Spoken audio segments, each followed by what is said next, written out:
So what's up nga po pala sa inyo mga kabagang. So andito na po yung second batch ng sticker natin. So dumating po siya. So bago po tayo magpatuloy ay ipapakita ko po muna kung saan ko ba na order or saan ba ako nagpagawa ng ating sticker.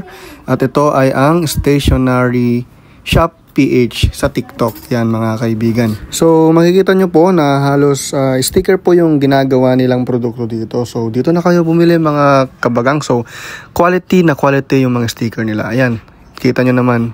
Yan yung pinagawa kong sticker na customized logo sticker. Yan. At makikita nyo rin po mga kabagang ay marami pong nag-sold ng kanilang mga product. Yan.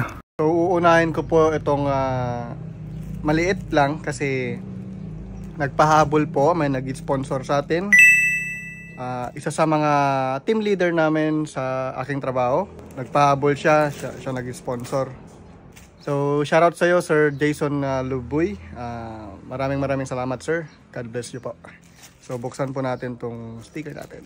Saka natin bubuksan yung mas marami. Yan. So, ito na po yung sponsored ni Sir Jason Lubuy. So, buksan na po natin. Wow, yan na guys. Yan na mga kabagang, dami oh. Tapos meron pa dun. Mas marami yun mga kabagang. Dami guys oh. Thank you so much po Sir Jason Luboy. God bless you po sir. So ayan na mga kabagang, binubuksan na ni Mrs. yung karagdagan ating sticker. Ayan, sa wakas dumating na. Dami na nagtatanong. Ayan pala.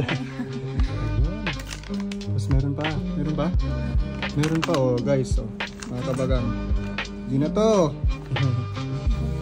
Sana umabot sa motor show to sa 29. Sana umabot. Ayan guys oh. Dito na mga kabagang. See you on the street. Talagay daw sa cellphone. Ayun no. So yun nga, dumating na mga kabagang. So see you on the street. Ito na. Dalagay.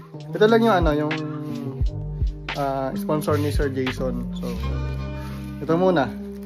Total medyo makapal naman. So pagka naubos ulit to, kukuha ulit tayo sa cabinet natin. So lalagay po na natin dito sa ating motor. So thank you so much po Sir Jason. So God bless you. Ayan. See you on the street mga kabagang. Yun lang mga kabagang. So abang-abang tayo. Abang-abang. Kung makikita nyo ako dyan sa daan, sabihan nyo lang ako. Bibigyan mo kayo.